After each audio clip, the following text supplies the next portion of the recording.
En el Departamento de Geología de la Universidad de Jaén tenemos una experiencia de hace muchos años en el estudio de materiales de construcción de los edificios históricos. Se cuenta con el equipamiento suficiente como un difractómetro a rayos X que pertenece a la universidad, se cuentan con microscopios petrográficos y también podemos contar con un microscopio electrónico de barrido. Esto no sería suficiente. A esto añadimos un potencial humano que permite tanto la adecuada preparación de las muestras, que no es fácil, como la interpretación de los resultados que hemos obtenido de las mismas. Las piezas de REMAI que se están analizando son todas ellas, en este laboratorio, son todas ellas muestras de yesería y han sido elegidas en combinación con los responsables de los museos por su especial interés. Hay piezas de muy distinta cronología y procedencia, desde el siglo IX hasta otras que pudieran ser modernas, pero que aportan muchos datos en la evolución de las técnicas de ejecución y también de las técnicas de policromía. Por ello se han encontrado grandes diferencias entre ellas, diferencias en cuanto a procedimiento, diferencias en cuanto a origen y diferencias en cuanto a materiales empleados. Se han utilizado tres técnicas fundamentalmente. Se podrían haber elegido también otras de tipo químico, sin embargo se ha considerado mejor, para este caso, para los mejores resultados, utilizar solamente las técnicas de tipo mineralógico y petrográfico. En primer lugar, se ha utilizado la difracción de rayos X. La difracción de rayos X es una técnica que se utiliza sobre muestra molida. Tiene el pequeño inconveniente de que se necesita una cierta cantidad de muestra, lo cual no es muy fácil de obtener en todas las yeserías. ¿Qué nos da como resultado? Nos da números, nos da la proporción de cada uno de los minerales que componen la muestra. A través de esto se han conseguido hacer similitudes y diferencias entre algunas de las muestras que tenemos. Particularmente se caracterizan bien las que son de la Alhambra y son bastante diferentes las que proceden de Turquía, las que proceden de Argelia. O sea, se muestran bastante bien las diferencias.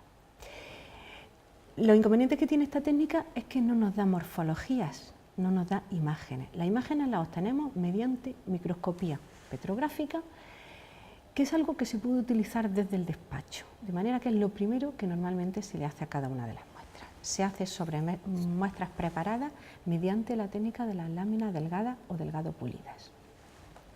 Con ella obtenemos imágenes, pero no es como una microscopía convencional la que se utiliza en biología, sino que además la microscopía petrográfica, que utiliza luz polarizada, permite acercarnos a la composición de cada uno de los granos de la muestra.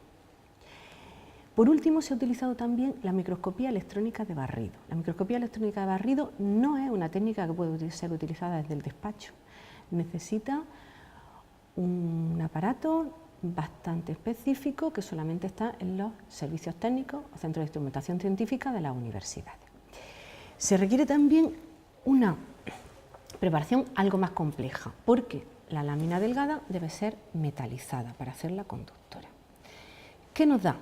Aparte de darnos una imagen además a mayor resolución de la que obtenemos mediante microscopía petrográfica, nos puede dar un microanálisis químico de cada uno de los granos que componen la muestra. La integración de estas tres técnicas nos ha permitido conocer mejor cada una de las muestras y, al igual que habíamos dicho para la difracción de rayos X, establecer similitudes, establecer diferencias e incluso identificar determinado tipo de compuestos y determinado tipo de pigmentos con una cronología. Los primeros resultados de la difracción de rayos X han sido mucho más prometedores de lo que esperábamos. En principio, un yeso está compuesto de yeso y no se esperaba mucho más. Sin embargo, la pequeña cantidad de impurezas que están presentes en los yesos ha permitido ya establecer diferencias. Así, por ejemplo, un yeso que procede de la Alhambra y que se sabe que se ha tomado in situ en la Alhambra, hemos conocido que es prácticamente idéntico a otra muestra de yeso de talla que está en el Museo Victorian and Albert. Entonces, es prácticamente idéntico, con lo cual, por ejemplo, autentificaría esa pieza descontextualizada. También, otra cosa que hemos visto, determinadas piezas procedentes de Argelia son completamente diferentes a yeserías de otras procedencias, por ejemplo, en textura, tanto en composición como en textura.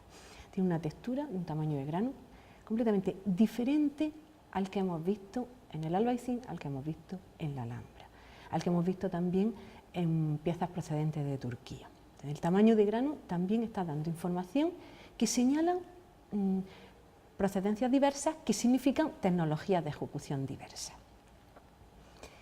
Otro aspecto importante son los pigmentos. Los pigmentos se sabe que son un tema controvertido en la Alhambra porque no siempre lo que está es original o es original nazarí o de qué época procede.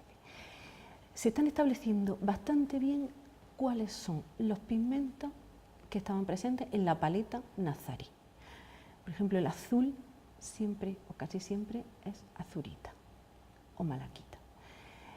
Sin embargo, el azul posterior es lapislázuli. Entonces, eso es algo que está marcando completamente las diferencias.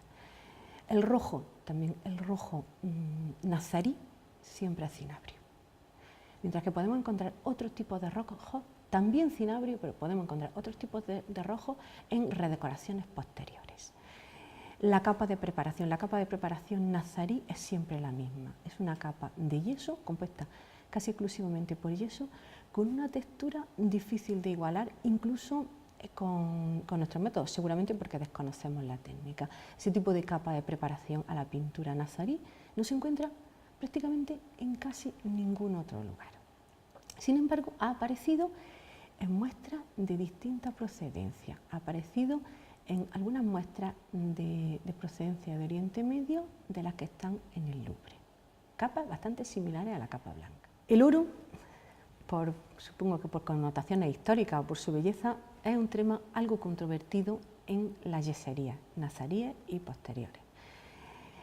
Estudios anteriores de yeserías nazaríes han demostrado que algunas de las cursivas, de las letras que aparecen de la epigrafía, estaban doradas con oro fino, con oro auténtico.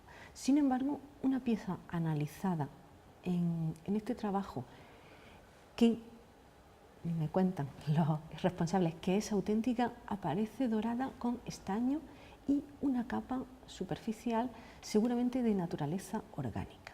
De manera que también, al parecer, en época nazarí se utilizaban oro falso. El oro que aparece en unas yeserías bastante posteriores, que sabemos que no son originales, está compuesto por pigmentos de plomo, que dan esa impresión dorada, pero que distan bastante de lo que es la capa metálica que encontramos en las yeserías nazaríes. Esta es una punta de flecha, es una macla natural que aparece. Se trata de dos cristales que se relacionan mediante un elemento de cristalografía. Es muy típico del yeso natural. Curiosamente, esto que vemos de una forma macroscópica lo hemos encontrado también en las láminas delgadas. Podemos ver una imagen completamente similar a esta, por supuesto de menor tamaño, y lo hemos encontrado únicamente en las yeserías de Argelia.